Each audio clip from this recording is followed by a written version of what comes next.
안녕하세요. 오늘은 싱크패드 L13 요가 모델의 리뷰를 해보려고 합니다. 싱크패드란 원래 IBM에서 생산하다가 현재는 레노버에서 생산을 맡고 있는 노트북 브랜드입니다. 현재 라인업은 X 시리즈, T 시리즈, 그리고 이 L 시리즈, E 시리즈가 있는데요. 레노버에서는 이 L 시리즈를 메인스트림으로 부르고 있습니다. 적당한 가격에 괜찮은 성능을 가지고 있는 가성비 라인이죠. 싱크패드의 특징으로는 이 키보드 위에 보이는 빨간 점 보이시죠? 흔히 빨콩이라고 불리는데 포인팅 스틱입니다. 이거를 움직여서 마우스 커서를 조정할 수 있어요. 또한 싱크패드 자체가 키보드의 키감이 좋다고 소문이 나 있습니다. 저는 싱크패드 L13 요가 중에서 i5를 탑재한 모델을 골랐는데 간단한 설명은 여기 표에 있으니까 참고해주세요. 참고로 이 노트북 같은 경우에는 전원 버튼이 측면에 달려 있습니다. 위치를 잘 모르시겠다면 키보드의 오른쪽 방향키를 쭉 따라가 보면 그 자리에 전원 버튼이 정확히 위치하고 있습니다.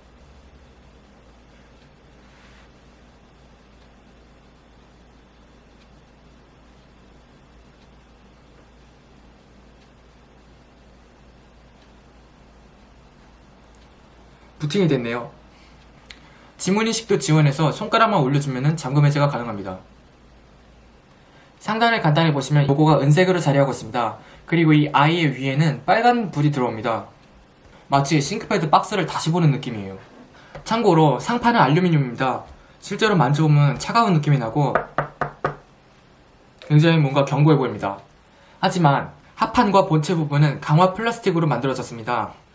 그래도 이 S4의 아티브북 9 이게 마그네슘 노트북인데 이것과 비슷한 고급스러움을 가지고 있습니다. 외관에 관해서는 딱히 신경 쓸 부분이 없는 것 같네요. 그리고 강화 플라스틱인 만큼 이 친구도 밀스펙 인증을 받았습니다. 전면을 보면 이렇게 생겼습니다. 전작인 싱크패드 L390 요가에 비해 베젤 크기도 줄고 전체적인 무게도 약 100g 정도 가벼워졌습니다. 얘의 무게는 1.41kg인데 크게 무겁다고 느껴지지는 않는 수준입니다. 오히려 컨버터블 노트북임과 동시에 알루미늄 상판을 썼다는 것을 감안하면 가벼운 편이기도 합니다. 디스플레이는 1920-1080 풀 HD 디스플레이를 탑재했습니다. 시야각은 대략 178도 정도 IPS 디스플레이를 탑재했으며 밝기는 약 250니트입니다.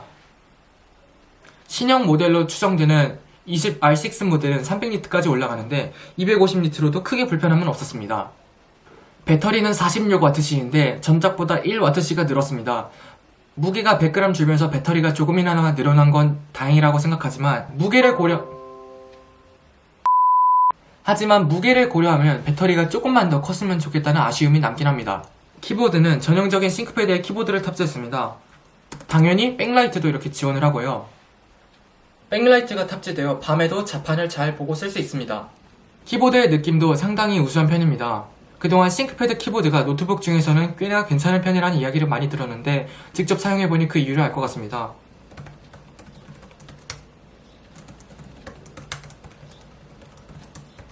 경량화에 너무 신경을 쓴 노트북들은 키보드가 종이를 누르는 듯한 타건감을 주게 되는데 싱크패드의 키보드는 그런 거 없이 키가 확실하게 눌리는 느낌을 줍니다. 그리고 소음도 나름 조용한 편입니다.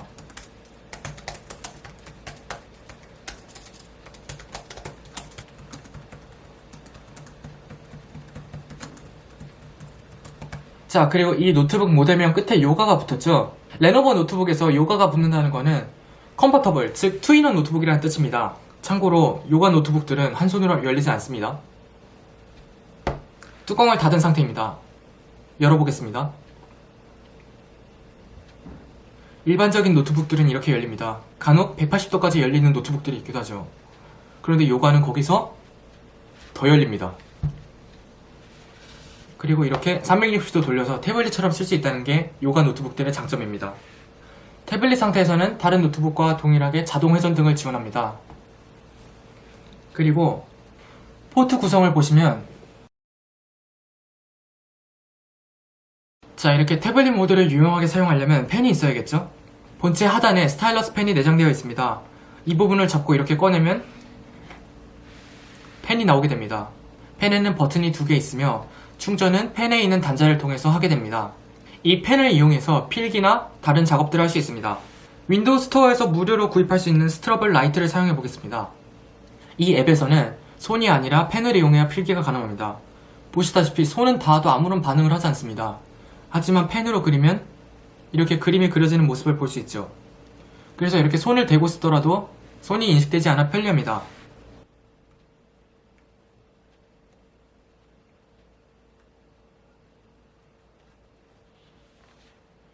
필기 인식 아주 잘 됩니다. 참고로 4096단계의 필압을 지원하기 때문에 이렇게 굵기를 변경하는 것도 가능합니다. 그리고 싱크패드 L13 요가에는 싱크 셔터가 탑재되어 있는데요. 보시다시피 지금 카메라가 작동 중이지만 여기 상단에 보이는 레버를 이용하여 웹캠을 차단할 수 있습니다. 스티커를 붙일 필요가 없어서 편리하네요. 몇 가지 단점을 뽑아보자면 우선 태블릿 모드로 사용할 때 무게가 좀 부담될 수 있습니다. 무게가 줄었다고는 하지만 한 손으로 1.4kg을 들고 필기를 하기에는 아무래도 힘들죠. 하지만 노트북으로 사용한다면 크게 부담이 없는 무게입니다. 무게가 무거운 만큼 내구성을 얻었으니 이 정도면 괜찮은 편이라고 생각합니다. 하지만 확실하게 단점인 것은 여기 보시다시피 디스플레이 하단 베젤이 너무 두껍습니다. 요즘 스마트폰과 더불어서 노트북들도 다 베젤리스로 가고 있는 추세인데 싱크패드는 아직 두꺼운 베젤을 고수하고 있습니다. 싱크패드 말고 일반 레노버에서 나오는 노트북들은 베젤이 얇은데 싱크패드는 역시 내구성 때문인지 베젤이 아직 넓습니다. 그래도 이렇게까지 두껍다는 것은 조금 아쉽습니다. 전반적으로 발열에 대해 크게 불만은 없습니다. 일반적인 환경에서는 펜이 거의 돌아가지 않을 정도의 소음을 내고 충전기를 연결하거나 가끔 고사양 작업을 하면 펜이 조금 시끄럽게 돌 때가 있습니다. 그래도 태블릿 모드로 간단한 작업을 하는 용도라면 크게 신경 쓰일 정도의 발열은 느껴지지 않았습니다. 참고로 마이크가 달려있는 만큼 영문 윈도우의 경우 코타나도 사용이 가능합니다. Hey Cortana, set timer for 5 minutes. I'm starting your timer for 5 minutes. 이렇게 사용이 가능합니다. 싱크패드 L13 요감하는 장점이라면 가성비와 내구성을 꼽을 수 있습니다. 일단 싱크패드답게 이 정도 주먹으로 일단 싱크패드답게 굉장히 견고하게 마감이 된 모습을 볼 수 있고 포트도 다른 노트북에 비해 연결할 때 굉장히 빡빡한 느낌이 듭니다. 오래 써도 크게 헐거워질 것 같지 않은 느낌입니다. 그리고 현재 이 모델은 i5 모델 기준으로 80만원 후반대에서 90만원 초반대 사이에 구입하실 수 있습니다. 이 모델의 사양과 컨버터블임을 감안했을 때 굉장히 가성비가 있는 제품이라고 말씀드릴 수 있습니다. 트윈은 컨버터블이 되면서 펜을 지원하고 싱크패드 브랜드답게 키보드에 침수 지연 기능이 들어가 있습니다. 완전 방수까지는 아니지만 그래도 무언가 액체를 쏟았을 때 잠깐 저장할 수 있는 정도는 버텨줄 수 있을 것 같습니다. 트윈원 노트북을 사면 이렇게 펜을 보통 사용하죠. 저는 펜이 본체 안에 수납이 되는 모델을 구입하시기를 강력하게 권장해드립니다. 왜냐하면 펜이 수납이 되지 않는 모델일 경우 이 펜을 별매품으로 따로 파는 경우도 있고 무엇보다 펜의 가치가 떨어지게 됩니다. 왜냐하면 만약에 밖에 이 노트북을 들고 갔는데 집에다 펜을 두고 왔다. 그러면 그냥 일반 노트북이 되는 겁니다. 컨버터블 노트북이 일반 노트북들에 비해서 대략 20-30만원 정도 비싼 경우가 많은데 펜이 수납되지 않는다면 그 20-30만원의 가치를 잃어버리기가 쉬운 겁니다. 펜이 본체에 수납되므로 노트북을 가지고 다닐 때마다 언제든지 필요할 때 펜을 꺼내서 쓸 수 있고 이는 펜의 활용성이 증가한다는 면에서 저는 굉장히 큰 장점이라고 생각합니다. 이상으로 가성비와 내구성을 갖춘 노트북 싱크패드 L13 요가의 리뷰를 마치겠습니다. 시청해주셔서 감사합니다.